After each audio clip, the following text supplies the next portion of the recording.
I've lived in New Jersey my entire life. I've been a fiction writer, actor, playwright, blogger, gourmet chef, home renovator, event planner, landscape architect, and decorator. Now, I'm married to a professional drummer who is also an award-winning photographer, so the arts have always been really important to me.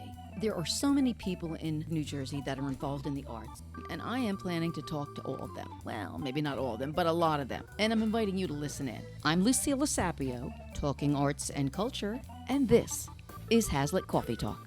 If you've been wondering where I've been the last few weeks, I was recuperating from an encounter with an SUV going pretty fast and running a red light. I'm a lot better now, and I'm ready to introduce you to several interesting artists, starting with this week's guest.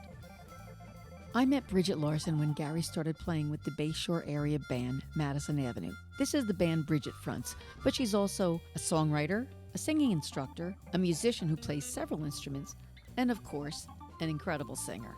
And she's a really spiritual person as well. Although I've spoken to Bridget on several occasions, this is really the first time we really got to sit down and talk and get to know each other. Thank you for coming, Bridget. I am so happy to be here. Now, are you still Bridget Larson, or you're... Well, I am Bridget Larson Cacapardo. That's my married name. But I do still go by Bridget Larson just because I'm more known in the area for that. You have your fame to think about. Right. Absolutely. So you are in a band now, Madison Avenue. Yes. In which you are the only female. I am. What is it like being the only woman working with a bunch of middle-aged men? I would say I'm the rose among the thorns. That's what they always say. A few years ago when I was single, I was dating, and they were like all my big brothers. It was so cool. They would be like, well, are you bringing this new guy around, Well, we're going to check him out. Everybody in the band was like concerned because they just wanted me not to get hurt. And I really thought, oh, well, this is cool. I have such a great camaraderie with them. I love it. I don't know. You're kind of one of the guys when you're a singer. How did COVID affect not just your career, but your new role as a married woman? Oh, well, that's a very interesting question. Where do I start? Honestly, I think the whole COVID thing, for me being, a self-employed musician full-time in many different ways, that alone just was crazy for me because I'm used to being one-on-one or in front of people. I am stimulated by conversation and all of that. So I was in the dumps. Like it was crazy how quick it happened for me too.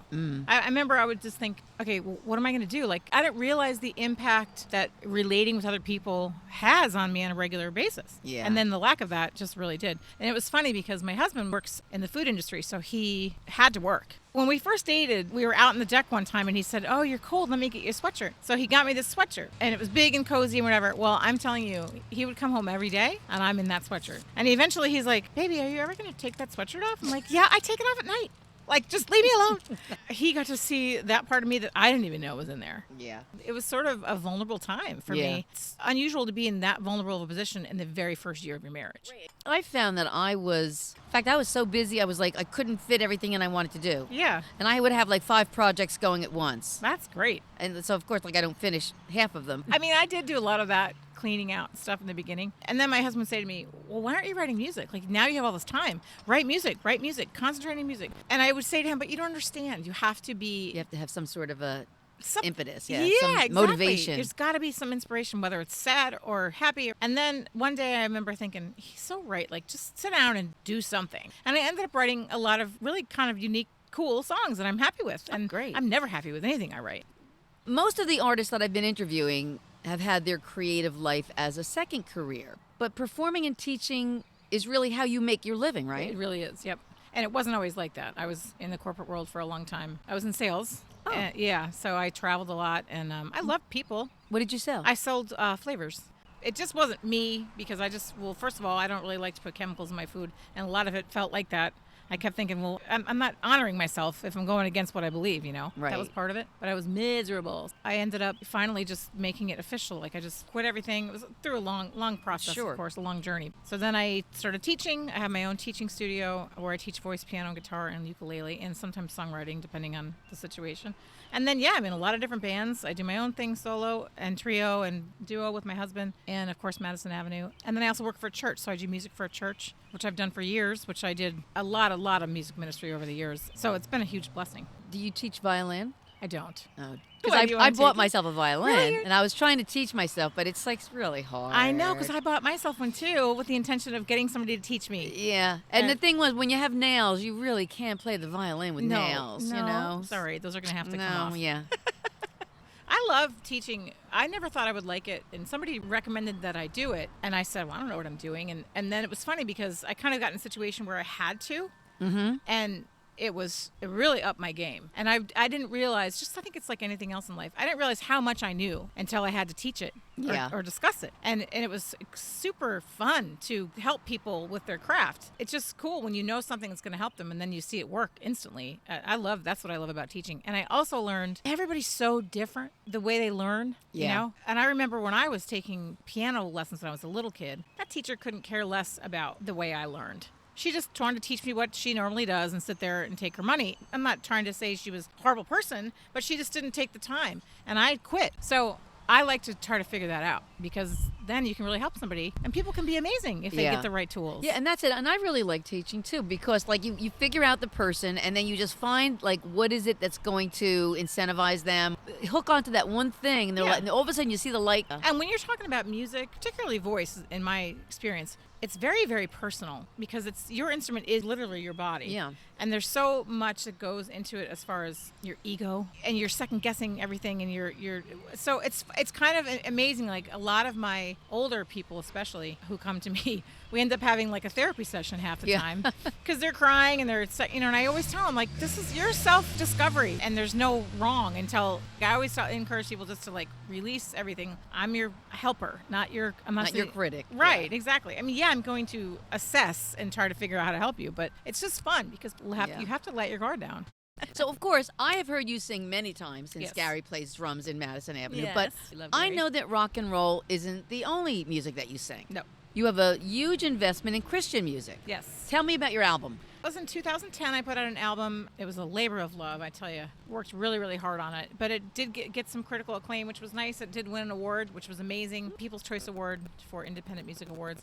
Wow. But the bad thing is and I laughed, but I was like, I don't even get to wear a dress. Like, they had no ceremony at the time. I was like, come on, I want to wear a dress. But aside from that, it didn't really do anything, because I didn't really try to, you know what I mean? You have to market it. Yeah, and you have to be signed. I did get some nice radio play from it because of the award. That was really great. But it's not even about that necessarily. It was a labor of love, produced really well. I had some amazing musicians on it. In fact, Leon and her mom sang on it, and that was her mom's last recording. And her mom, I mean, it was pretty intense because her mom was pretty sick at the time. But and they made that album. I mean, they're on 2 songs, and to me, it was like iconic to have them. You are worthy to be praised. You are mighty. In this place, you bring light into my darkness, the one and only. What was the name of the album? He Is. Is it on Amazon? Yeah, it is. It's on iTunes. It's on my website. Well, I kind of changed my website because I'm doing a lot more of the rock stuff now, so I'm geared up more towards that. Now, if you look at Christian music versus rock music, secular music can be really sexual. So Sure. how do you reconcile that? Well, that's a great question, and I think for a lot of years, I just didn't. I would change words a lot of times in songs, and I still do.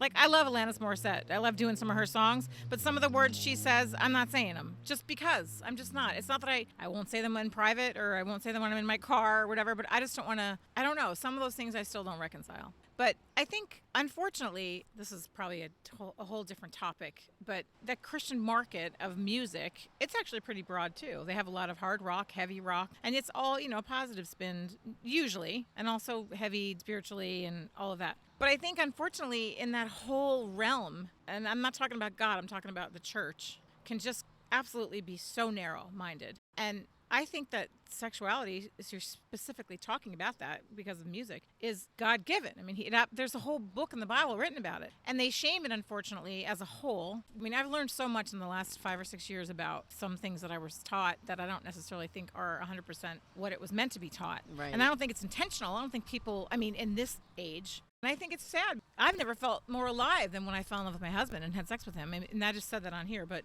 I mean, for real. Like, I was just like, oh, this makes total sense. God made that. Like, this, to me, God made sex to be celebrated. Right. It wasn't something to be ashamed of. Of course not. And it's like literally a need, like eating and drinking. I mean, it is. Now I've reconciled that. So, like I said, some things I won't sing. But for the most part, I don't know, whatever. You told me once that you were getting some pushback from people that were kind of turned off by your Christian music. Oh, I did tell you that? Oh, that's so funny. Yes, I had some people in my life say, why don't you take your Christian music off your website? Because it doesn't represent what people in the clubs and stuff want to hear. And I said, well, that's fine. Like, I get it. Like, I get what you're saying, except for they don't have to hear that. I'm not going to play my Christian music in the club. I think this was because there was some talk of like one of those shows was going to take them looking at me, and they didn't want them to see that. And I thought, well, that's stupid. It's totally foundational for me and a huge part of my journey. And I traveled all over the country doing Christian music with other women and doing amazing things and learned so much about myself musically and even about my faith and about what you're talking about, the sort of narrow-minded thing. Like, it helped me see a lot of things I wouldn't have seen if I was just sitting in my little home church. And I've worked for churches for years. Now, as everyone knows, this country is very divided right now. Many people are protesting against police violence in the BLM movement. Others are demanding the right to ignore the safety precautions that some governors have mandated. Of course, now that's calming down a little bit. Yeah. So what role do you think music can play in bringing these two diverse groups closer together? Well, I think music is the universal language. That I learned, especially traveling across the world. And if I go back to my Christian music roots, I remember being in environments that couldn't understand a word we were saying. Like, we were in Spanish-speaking countries that were very poor and didn't understand English. And the response to the music was exactly the same as it was when they understood the words. So I think if we could pull off all of those opinions with music, it would be great. Yeah. I wish music would stay out of it, but people with a voice will speak. And I guess that's part of the reason why people want a voice. Yeah. Now, I know you're a singer and you're a guitarist. But before my next question, I want you to talk about the other instruments you play, because you play a lot of instruments. Well, I don't know about a lot. Yeah. What is that? You play the flute. I play the flute. You play the guitar. Yeah. I would not Piano, call myself, obviously. though, I'm going to actually correct you, a guitarist. I don't consider myself a guitarist. You play the guitar, though. I do. Yeah, I'm pretty good at rhythm. I can hold down a good rhythm. Yeah. But my first instrument in love was always piano. I grew up just playing anything by ear, so that was always my first love. It still is, and someday, darn it, I'm gonna have a Yamaha baby grand piano in my living room. I just have to get a living room first, and then I'll have the piano. But that I play. So yeah, flute, ukulele. You want to hear something funny?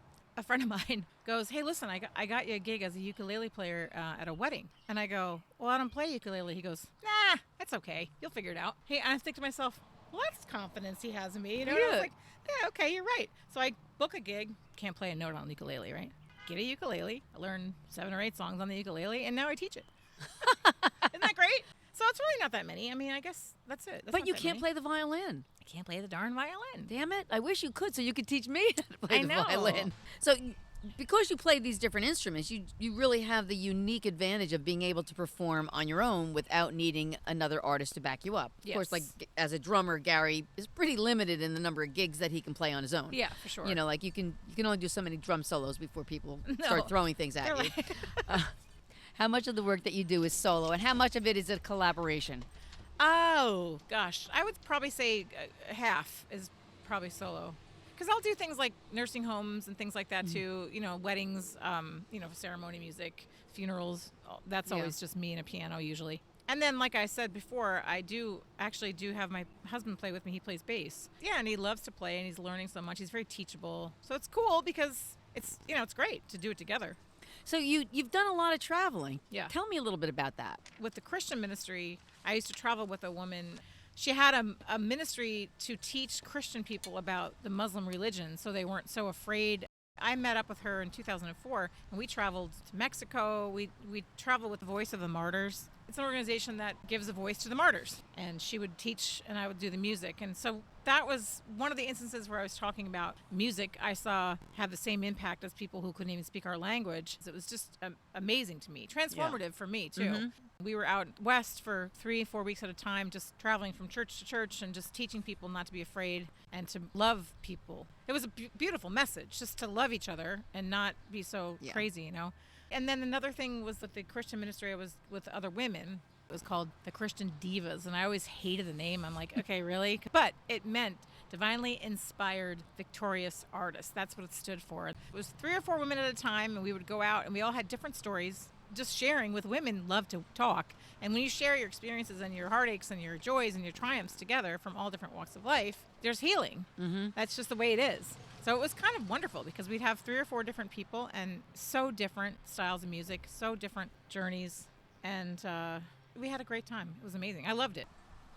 So let's talk about the music that you've written. Some of it's Christian music, which we discussed earlier, but what other kinds of music have you written? I mean, I love blues. I've been writing a lot of bluesy. I'm a big Susan Tedeschi fan, too, that type of thing. People keep telling me I sound a little country, which kind of makes sense. I did live in Nashville for quite a while. I was kind of pursuing that angle for a while. But I don't love country, but I liked that it was more wholesome then than what the way pop was turning. This is in the early 90s, so some of the stuff I write is sort of Adele-ish, Amy Winehouse-ish, too, because I love singing their music. So it's just kind of more of a bluesy twist, and I'm really trying to get some of that recorded.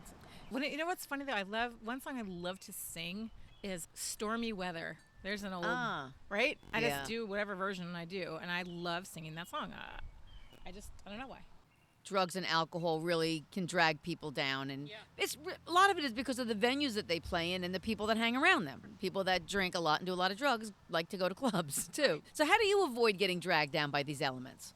It's funny, for years I didn't drink at all. It wasn't really a part of my life. I was with somebody who didn't really drink, so I would have like a glass of wine or two at a wedding, and then when I got in the band and I wasn't really with that person anymore, it was just a little bit of a different lifestyle. So I started exploring it a little bit, but it was never an issue for me. And then I had one of the guys in the band said to me, I was kind of nervous because I was going through a lot in my life at the time, and I was just constantly critical and of myself and whatever. So he said to me, why don't you just have a drink and relax before you sing? I'm like, I don't know. And then I did, and it was a huge difference. So huge difference where I just felt just relaxed. But then if you overdo it, it's not good. Like, it's not good for your voice. You have to be careful. And I didn't know how to do it because I hadn't drank for so long. So they have a few nights that I thought to myself, well, I don't know exactly what's happening here, but I think I sound good, but I don't think so for sure. So you're gonna have to ask Gary about that. So as I mentioned to you before, as I've mentioned to everybody, I love karaoke. Not because I'm a good singer, but because people are forced to let me sing. And now that I have you here, I want to sing a song with you. Okay. Yep. Some boys kiss me, some boys hug me. I think they're okay. Okay. If they don't give me proper credit, I just walk away. They can beg and they can plead, but they can't see the light. That's right. 'Cause the boy with the cold hard cash is always Mr. Right.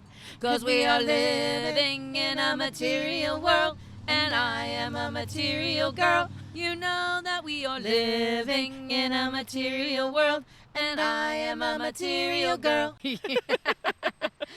We were talking about you teaching music and teaching singing. When I was in high school, I took opera, and it wasn't my thing, but I learned a lot of good stuff from there, but I also learned a lot of bad stuff when it comes to singing pop music and rock. This just doesn't apply. So later in life, I had to learn how to sing my own way, and I was singing a lot, so I would lose my voice a lot, so I had to learn how to care for it and sing different. So I had done a little bit of damage. So I started to research kind of how to do that, and I stumbled upon this method created by Seth Riggs called speech level singing, SLS it is. So I started researching that, and it's kind of hard at first because you're not used to singing properly, basically, for rock. And so essentially what it is the same level of effort that you use when you speak is the same level of effort you use when you sing. So if you're talking, like right now, I should be able to go right into a sing, and it's no big deal. You don't hear anything different. A lot of people, I'll say, oh, sing, and they'll go, hey! It's like all this effort. All the muscles engaged shouldn't change. The effort and the power and all that comes from your body and from your breath and from your intent. So that's kind of my approach. You know, people ask me all the time, can you teach anybody to sing? You can teach them how to sing, but it doesn't mean they're going to get it. Tone deaf is a thing. We've mentioned you play with Madison Avenue, but what are the names of the other groups that you perform with? So yeah, a really innovative name, the Bridget Larson Band. Sometimes it's just me, other times it's a duo, other times it's a trio. So you can find me on Facebook or Instagram. It's under Bridget Singin', no G on the end. And then my website, bridgetlarson.com. So this is going to be the last question. Okay. If a young singer approached you and asked you for your advice about a career in music, what would you tell her? I would definitely say train. Don't get cocky. Know who you are as an artist. Know what you want. Most importantly, learn an instrument, because hardly anybody knows how to play anything anymore, and it's very frustrating, even for themselves. Know how to figure out what key that you want to sing in, and if you're going to write music, learn how to play it, and then you don't have to count on anybody else. So now that we've managed to settle all the problems in the world with music, Yes, amen. I want to thank you for coming. This has really been a lot of fun. Thank you. We've been trying for a while. Yes, I know. Thanks it's like to COVID. Since COVID, yeah. And we're sitting here without masks on outside. I know. Woohoo! Of course, you've had COVID. I have. So, It was so exciting. Yeah. I survived it, though. And you know what? A lot of people didn't, and that's Yeah. tragic. yeah. I love your podcast. I think it's awesome. Oh, thank you. you. It's great that somebody's doing that around here, because this is really a well-known musical area in the Jersey Shore. There's so many artists in this area, Yeah. and I'm not limiting it to the Jersey Shore anymore because I'm really just covering all of New Jersey. Oh, So, good for you. Thanks again, Thank Bridget. you so much. I love the arts and I love to talk, and that's why I'm talking to local artists. And if you like listening, then subscribe to my podcast. You can do it on this page, on iTunes, or anywhere you get podcasts. I'm Lucilla Sapio, and this is Hazlitt Coffee Talk.